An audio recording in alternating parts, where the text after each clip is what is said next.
Amen. Broeder en suster, ons kom weer met die Nuwe Testament om 'n blydskap in elke mens op te wek vir die groot heerlikheid wat gekom het. Dat ons nie meer in die ou tydse nodelose tradisies vasgevang bly nie, maar absoluut begin sien wat sê die Nuwe Testament. Jesus Christus aarde toe kom om die heerskappy op aarde oor te neem en absoluut deur genade te regeer. Romeine 6 vers 14 sê julle is dis nie meer onder die wet nie, maar onder die genade. En genade het gekom sodat die mens absoluut vrygespreek is as hy dit wil aanvaar. God gaan niks op die mens afdwing nie. Dit is absoluut nou in die Nuwe Testament 'n keuse vir die mens, want dit is 'n geweldige groot gawe wat aan ons geskenk is, die ewige lewe. As jy dink wat jy al alles ondervind het in hierdie lewe en hoe dit vir jou interessant was in hierdie lewe, nou skenk hy vir jou die ewige lewe waar geen sonde, ongeregtigheid is, en daardie ewige lewe in vrede en genade en liefde kan jy wandel vir die res van tyd wat vir ewig hou. Dit is so belangrik. Dit is so belangrik, mense, as jy begin sien wat jy mis as jy nie hierdie evangelie verstaan nie. As jy nie verstaan dat Jesus Christus in die Nuwe Testament regeringskap kom oorneem het en absoluut die vyand tot niet verklaar het, sodat hy geen mag meer het nie. Jy staan in die volheid van die genade en liefde en realiteite wat hy vir jou gebring het. So, kom ons kyk net 'n bietjie na 1 Korintiërs 3. En ons moet nie skaam wees daaroor nie, dit is wat die skrifte van ons sê. Ons was in daardie milieu gewees, maar ons hoef nie daar te bly nie. Ons kan inbeweeg na die volle realiteite toe. So 1 Korintiërs 3 van vers 1 af lees so. Hy sê, en ek broeders kon nie met julle spreek soos met geestelike mense nie. Dis die eerste groot realiteit wat jy moet sien. Dat dit gaan glad nie oor die vleeslike kant nie. Vleeslike kant van jou lewe is net 'n manifestasie van in watter kennis, in watter milieu jy beweeg. Beweeg jy in die natuurlike of beweeg jy in die gees? Die gees is die geestelike lewe, die lewe van Jesus Christus wat hy vir ons gebring het. Ons herhaal dit baie, Kolossense 3 vers 4 sê, wanneer Christus wat ons lewe is, in die Nuwe Testament, as jy Jesus Christus aanvaar, aanvaar jy 'n nuwe lewe, nie 'n veranderde lewe nie, 'n splinter nuwe lewe. Die ou lewe, in Romeine 6 vers 6, van kant gemaak, saam met Christus gekruisig, dood weg vir ewig. Die grootste realiteit en voorreg wat jy ooit kan sien vir jouself, rykdom wat jy kan sien van jouself, dat jy van jouself ontslae is vir tyd en ewigheid. Dat Christus nou jou lewe is. Johannes 4 vers 24, God is gees en die wat hom aanbid moet hom in gees en in waarheid aanbid. En hy het gekom om jou gees lewend te maak. So, ons staan in 'n nuwe realm, die realm van die gees, beweeg absoluut elke dag in die gees en nie in die vleeslike realm nie. So nou gaan hy aan hier in 1 Korintiërs 3, ek lees weer van die begin af, hy sê, en broeders, ek kon nie met julle spreek soos met geestelike mense nie, maar soos met vleeslike, soos met klein kindertjies in Christus. Nie dat jy nie gered is of gered kan wees as jy nog nie mooi verstaan het nie. As jy Christus aangeneem het in die vlees, dan is jy gered, maar jy moet tot die werklikheid kom, om tot die volheid te kom, om te sien wie jy in die ewigheid gaan wees, in 'n volheid wat God vir ons geskenk het. So vers 2 sê, ek het julle met melk gevoed, nie met vaste spyse nie, want julle was nog nie daartoe in staat nie, en julle is nou nog nie daartoe in staat nie, omdat julle nog vleeslik is, want aangesien daar onder julle jaloesie en twis en tweedrag is julle nie vleeslik en wandel julle nie na die mens nie. Jy kan nie meer in die ou menslike denke wandel nie. Jy moet nou kom waar jy absoluut in die realiteit van die Gees begin wandel. Net om dit nou baie pertinent te maak, en ons gaan nog baie meer daarna kyk in die toekoms. Lees ek vir u 'n bietjie vorentoe uit Matteus 13 uit. Hy sê so van vers 10 af. Hy sê, en die disippels het gekom en vir Jesus gevra, waarom spreek u tot hulle deur gelykenisse? Daar baie gelykenisse selfs in Matteus, Markus, Lukas en Johannes. Waarom spreek u tot hulle in gelykenisse? Maar u moet nou sien, want hierdie is baie radikaal. Jesus antwoord nou die mense, nie ek nie. Jesus antwoord hulle. Hy sê vir hulle, omdat dit aan julle gegee is om die verborgenhede van die koninkryk van die hemele te ken, maar aan hulle is dit nie gegee nie. Hulle moet net gelykenisse verstaan, want dit gaan oor die natuurlike riekalm. Maar jy gaan nou in die geestelike riekalm in, dan is dit die verborgenhede. Wat is die grootste verborgenheid wat ooit aan die mens openbaar is? Kolossense 1 vers 26 tot 28, ek haal sommer net vry aan. Hy sê, hierdie verborgenheid was verborge vir eeue en geslagte.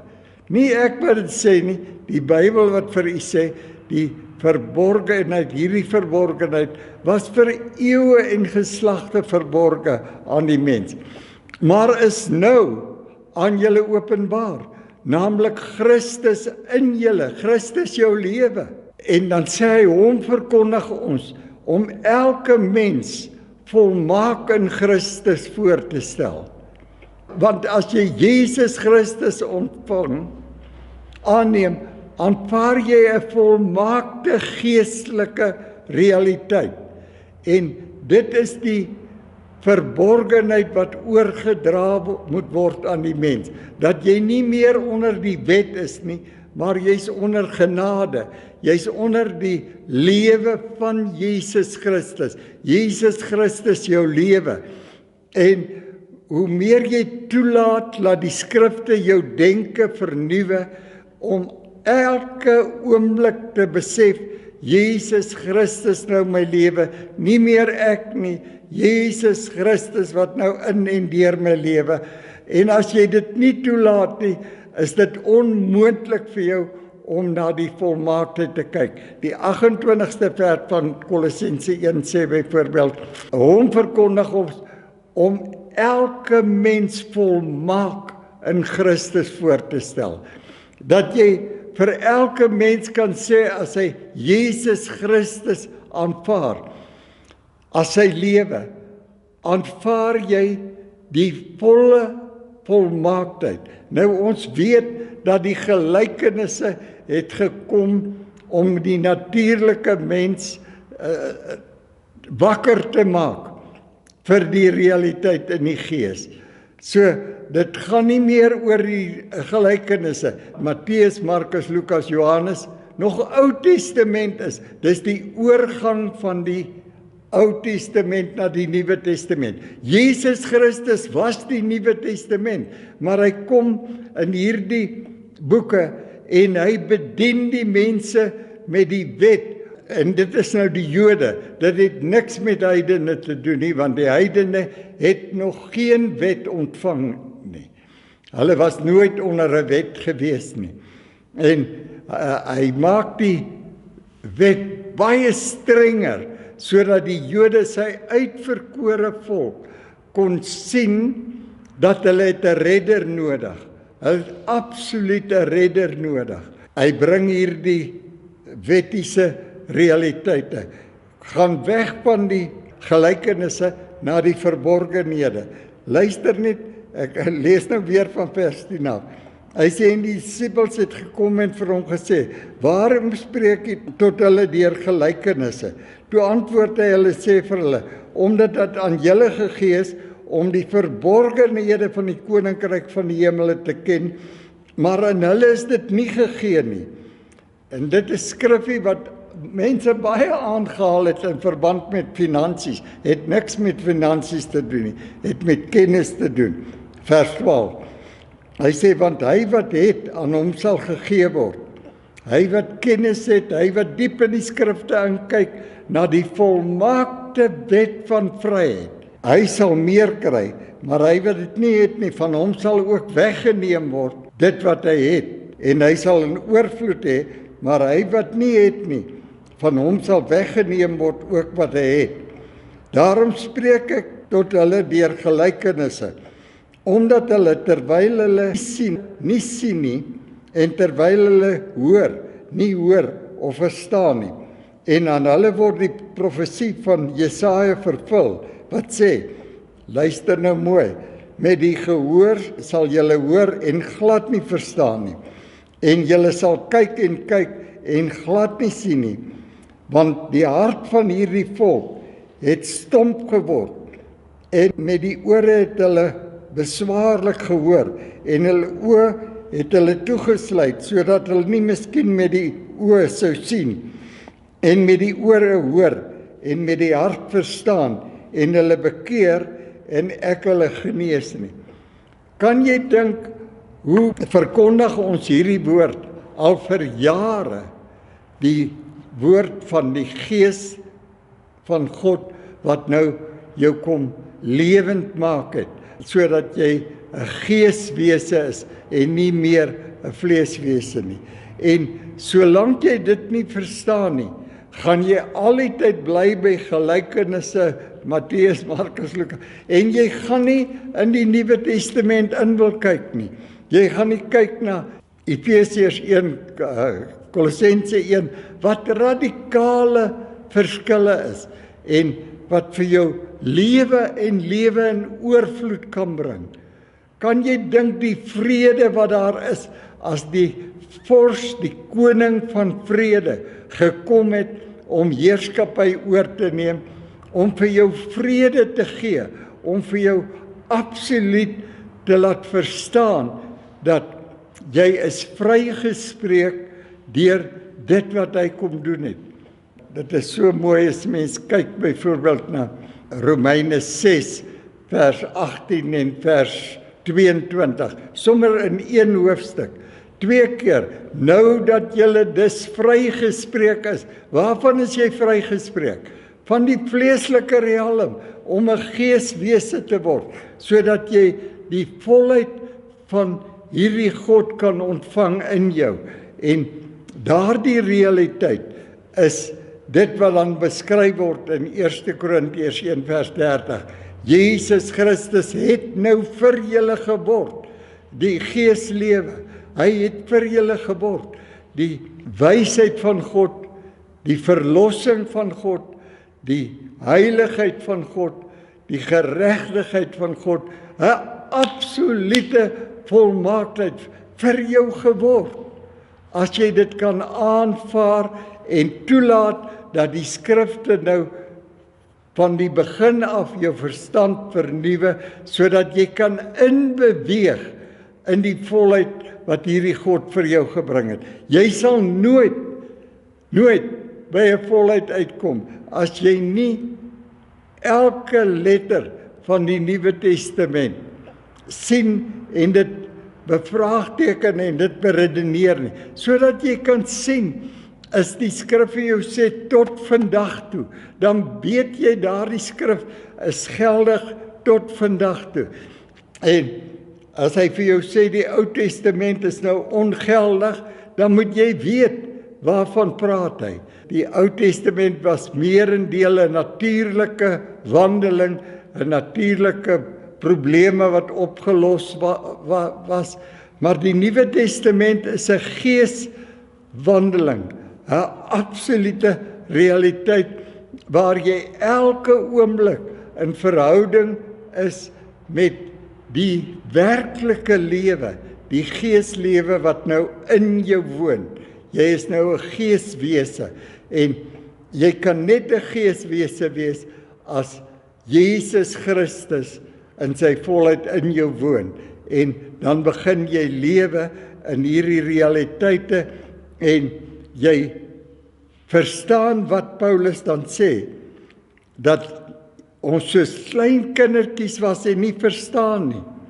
En ons moet nou net weet, dat as hy dit in 1 Korintiërs 3 skryf, dan moet ons sien, wat het hy al geskryf in 1 Korintiërs 1? Dit is soos 'n mynskag. Hy het begin om die werklikhede uit daardie mynskag uit te bring, van die volheid van die geestelike lewe. Luister net daarna. 1 Korintiërs 1, ek gaan so van vers 5 aflees. Hy sê dat julle in alle opsigte in Christus ryk gemaak is, in elke woord en alle kennis, soos die getuienis van Christus bevestig is onder julle. Julle het dit oor en oor gehoor. Dit is oor en oor bevestig deur die Bybel wat die absolute woord van God is. Dit wat nooit kan verander nie. Dit bevestig die getuienis van Jesus Christus, waarvoor hy gekom het. En hy is die belofte wat God van die begin af vir die mens beloof het, dat daar sal vir hom verlossing kom, sodat julle in geen enkele genadegawe agter staan nie. Jy sien, dis 'n volheid wat na jou toe kom, mens, en daardie volheid gaan nie maar net begin manifesteer nie. Dis soos 'n nuwe geboorte. Is daarom wat die disippels, die wat saam met Jesus geloop het, die Joodse apostels, wat nooit kon verstaan nie. As hulle skryf van die nuwe wedergeboorte, dan skryf hulle as jy uit God gebore is. En dan moet jy sien dat daardie wedergeboorte wat uit God gekom het, is die geeslewe. Dis die nuwe lewe wat hy jou kom skenk het, sodat jy in 'n volheid kan wandel en sodat ons van een kennis tot 'n ander kennis kan gaan, dat ons kennis sal vermeerder en ons kragtig sal word deur dit wat aan ons geskenk is, vrylik aan ons geskenk is 'n verandering sonder enige van jou bydrae, behalwe dat jy sal glo nie. Is daarom wat die skrif oor en oor, die baie skriffies wat ons altyd aanhaal, die regverdige in die Nuwe Testament sal nou net deur die geloof lewe. En as die Nuwe Testament vir jou sê, jy's nou 'n geeswese, nie meer 'n natuurlike wese nie. Jy wandel nou nie meer na die gelykenisse nie. Jy wandel nou na die verborgenhede, die werklikheid wat vir jou gekom het in Jesus Christus.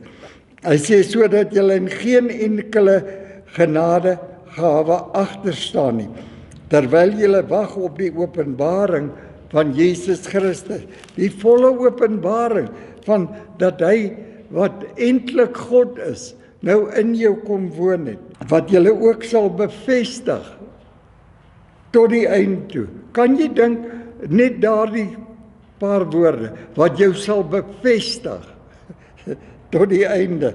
Hy neem die verantwoordelikheid om in die dag van ons Here Jesus Christus onberispelik te wees.